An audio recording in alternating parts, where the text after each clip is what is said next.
때는 2024년 6월 12일 대전대 아동교육 상담학과 학생들이 대화를 나누고 있었는데 그 이야기는 심상치 않았다고. 어떤 이야기가 오갔을까?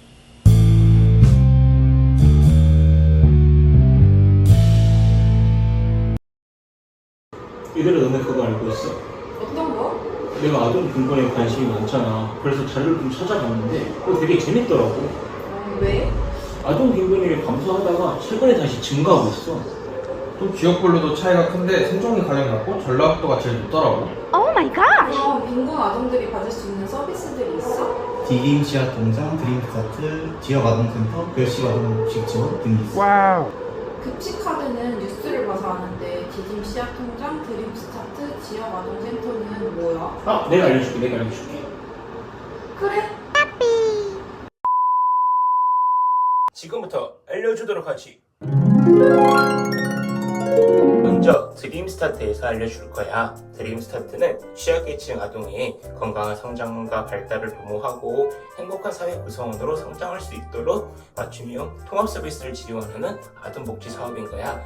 이거 대상 같은 경우는 0세부터 12세까지의 아동 및 그 가족이 되는 거고, 기초생활수급자, 차상위 계층의 아동, 보호대상 혹은 한부모 가정의 아동 등 이런 친구들이 우선 지원 대상의 원칙을 가지고 있는 게 우리 드림스타트 사업인 거야. 이 표 같은 경우에는 2017년도에 내가 이제 송파구 드림스타트 사업에 참여하면서 계획했던 표인데, 그때 당시에 마천동 청소년 수련관이라는 곳에 가가지고 내가 활동을 했었던 거야. 이거는 그때 당시에는 이제 다문화 가정 아이들을 대상으로 이제 활동을 진행을 했었고, 어떤 공부를 할 것인가, 공부만 할 수는 없으니까, 그치, 어떤 놀이를 할 것인가도 있었고, 여기 보게 되면은 비행기 한 칸이 있을 거야. 이거 같은 경우는 이제 송파구 드림스타트 사업 안에서 외부로 그 기관과 연계해가지고 외부 활동을 가는 거였어. 안성 팜랜드를 가기도 했고, 아쿠아 플래넷도 가기도 했고 등등 여러 군데를 굉장히 많이 다녔던 것 같아. 이거는 내가 한 2년 정도 활동을 했었고, 그 다음에 수능 준비와 동시에 그만두게 된 사업, 봉사활동이었어. 이렇듯 드림스타트는 굉장히 많은 아이들을 대상으로 단순히 교육 지원, 학습 지원, 놀이 지원, 식사 지원뿐만 아니라 수많은 다양한 서비스를 여러 아동들에게 제공하는 서비스야. 두 번째, 디딤 씨앗 통장 혹은 아동 발달 지원 계좌 사업, 우리가 이게 정확한 사업 명칭인 이건데, 이거 같은 경우는 저소득층 아동을 대상으로 매달 일정 금액을 국가에서 적립을 해주는 거지. 그래서 월 5만 원까지 같은 금액을 적립을 해주는 거고, 이거의 가장 큰 목적은 아동이 사회인으로서 성장할 수 있도록 돕는 거야. 자, 세 번째는 지역아동센터야. 지역아동센터는 방과 후에 돌봄이 필요한 아동들을 대상으로 학습 지원, 간식 지원, 그다음에 식사 지원, 놀이 지원 등 다양한 서비스를 아동들에게 제공해주는 시설인 거야. 이런 학습 지원, 그 다음에 식사 지원뿐만 아니라 간간히 아동들에게 필요한 배움 이것들, 이를테면 생존 수영이라든가 이런 것도 한 번씩 나가서 배울 수도 있고, 또 방학 기간 같은 경우에는 1박 2일로 외부로 캠프도 다녀오기도 해. 이렇듯 지역아동센터는 우리 아동들에게 꼭 필요한 그런 사회복지 시설 중에 하나라고 할 수 있지. 그런데 이런 지역아동센터가 가지고 있는 문제점들이 있어. 우리가 꼭 해결해야 될 문제점들이 있어. 그 문제점들이 뭐냐고? 첫 번째 문제, 열악한 환경과 그 다음에 종사자에 대한 처우가 조금 많이 부족하다라는 것이고, 두 번째 같은 경우는 허브기관과 또한 아동들을 대하는 것에 대한 매뉴얼이 조금 부족한 게 있어. 세 번째 같은 경우에는 아동들이 그 센터를 다닌다는 이유만으로 생기는 낙인감이 있는 거야. 이 첫 번째 문제에 대해서 좀 자세하게 설명을 해볼게.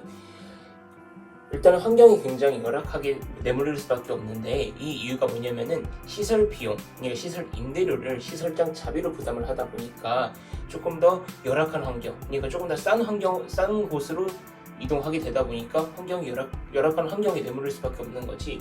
지금 이 사진 같은 경우에는 작년 9월에 우리 그 대전에 비가 굉장히 많이 왔었잖아.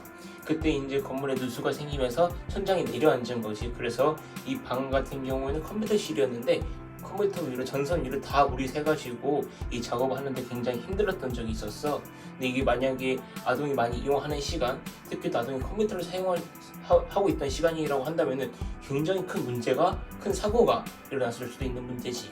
이제 여기서 보면은 시설에 대한 시급한 사항, 그 다음에 근무를 하는 데 있어 시급한 사항 이렇게 나와 있는데, 시설에 대해서 가장 시급한 사항을 보면은 아까 얘기했다시피 시설 운영 자금 마련.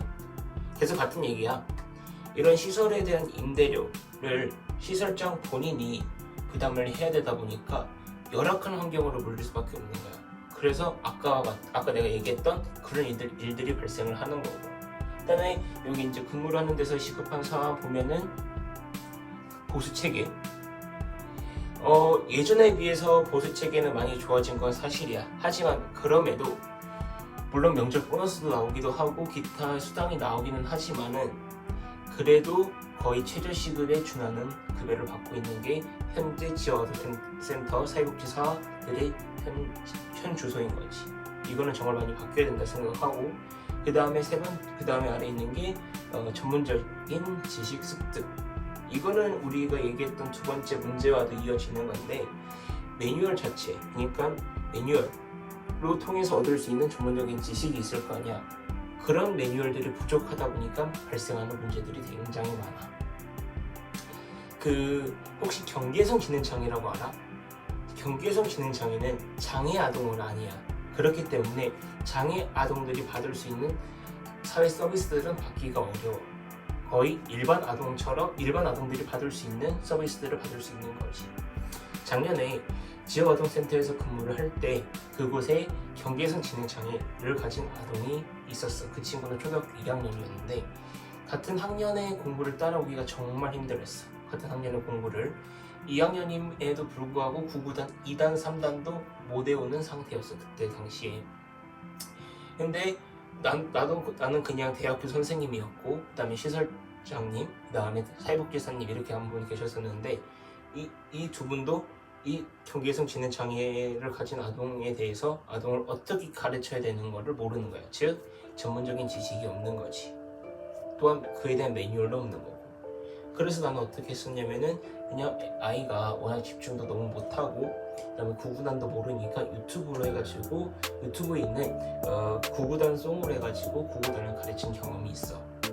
결론적으로는 그 아동이 구구단을 외우기는 했지만은 과연 그 방법이 경계성 지능장애를 가진 아동에게 도움이 되는 방법이었나는 나는 아직도 잘 모르겠어. 만약에 이게 아까 두 번째 문제에도 써져 있었는데 허브기관이 좀 더 활성화되었다면 좀 더 달라지지 않았을까라는 생각이 들어. 현재는 그 지역아동센터 지원단이 있는데 이건 시도 단위로 있어. 예를 들면은 대전시 지역아동센터 지원단, 경기 북부 지역아동센터 지원단, 충청남도 지역아동센터 지원단이 있어.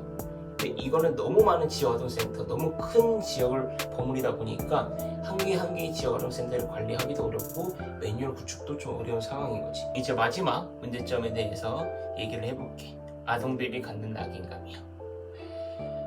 지역아동센터를 다닌다는 이유만으로 저 친구 못 사는 아이야, 쟤 같이 놀지만 못 사는 애야 라는 낙인감이 생각보다 많이 존재하고 있어. 이 이유는 지역아동센터의 입소 조건 때문이야. 이전에는, 지금은 좀 개선이 되었는데 이전에는 지역아동센터에 입소하려면은 자격 요건이 있었어야 돼. 한부모 가정이라든가 중위소득 어느 정도 이하를 그런 조건이 있었는데 지금은 10명이 있다고 치면은 8명 정도까지만 그런 조건에 맞는 아동들을 받고 나머지 2명은 그런 조건이 맞지 않아도 입소할 수 있게 됐지. 즉 80% 정도만 그런 자격을 갖춘 아동들로 구성을 하면 돼. 하지만 이게 오랫동안 그런 입소 조건이 있었기 때문에 그래 지금도 남아있고, 그렇기 때문에 아동들이 갖는 낙인감이 굉장히 커. 이 낙인감은 다시 또 사회복지사 선생님들의, 현장에 계신 사회복지사 선생님들이 자기 시내 아동들에 대해서 떳떳하지 못하는 일들이 발생하기도 해. 내가 그 키즈 카페에서 근무할 때 지역아동센터에서 예약은 하지 않고 단체로 온 적이 한 번 있었었는데, 내가 입장을 받으면서 어디서 오셨나, 어느 단체에서 오셨나 라고 물어봤어. 그런데 그걸 꼭 말해줘야 되냐고, 왜 말해줘야 되냐고 되게 불쾌해 하시더라고. 그래서 나는 그런 매장 규정이 있다 해서 안내해 드렸는데, 어디 지역아동센터에서 왔다 라고 얘기를 하시더라고. 이렇듯 아동들 자체도 낙인감을 갖고 있지만은 거기 계신 선생님들, 사회복지사 선생님들 낙인감을 갖고 있는 게 하나의 문제점인 것 같아. 자, 그러면 개선 방안은 어떤 게 있을까? 엄청난 큰 변화가 아니어도 우리가 지금 준비한 4가지 정도의 개선 방안이 조금 적용이 된다면은 조금 더 많은 아동들이 행복하고 또 질 좋은 서비스를 받을 수 있지 않을까라는 생각을 해. 먼저 첫 번째, 지역아동센터 이용 가능 인원 확대. 2가지 정도 좀 얘기를 해볼게. 먼저 그 입소 기준 자체를 좀 더 완화를 해주는 것과, 그 다음에 지역아동센터를 수를 좀 더 늘려주는 것. 현재도 대기하고 있는 인원들도 상당히 많은 걸 알고 있단 말이야. 그래서 좀 더 많은 아동들이 이용할 수 있게끔 이용 가능 인원을 확대해 주는 것도 중요할 것 같고, 2번째, 시설에 대한 지원 확대, 그 다음에 종사자에 대한 처우 개선이 필요할 것 같아. 아까 얘기했다시피 시설 운영 비용을 시설장이 다 내고, 그 다음에 그 종사자의 급여도 매우 적은 수준이기 때문에 이런 부분이 꼭 바뀌어야 된다고 생각해. 종사자에 대한 처우가 개선되고, 그 다음에 시설에 대한 지원이 확대된다면 거기 시설장님, 그 다음에 사회복지 선생님들도 아동들에게 더 좋은 서비스를 제공하고자 노력할 수 있지 않을까라는 게 우리의 생각이야. 3번째, 아까 얘기했다시피 현재는 그 중앙지원단이 시도만 존재하는데, 이렇게 존재하는 거를 시, 군, 구로까지도 확대를 한다면 조금 더 좋지 않을까라는 게 우리의 생각이고요. 자, 마지막 4번째, 다양한 상황에 대비할 수 있도록 매뉴얼을 구축하고, 그 다음에 아동들은 굉장히 다양한 욕구를 가지잖아. 그런 상황에서 대응할 수 있도록 교육도 많이 실시되는 게 좋을 것 같아. 지금까지 경피없고 튀어의 영상을 시청하셨습니다. 빈곤 아동의 현황과 그 아동들이 이용할 수 있는 서비스들에 대해서 알아보았는데요. 저희가 말씀드린 서비스 이외에도 다양한 서비스가 있답니다. 그럼에도 빈곤 아동들에게 지원되는 서비스들이 한계점이 분명히 존재하는데요. 그러한 한계점이 해결되기 위해서는 우리 모두의 관심이 필요합니다.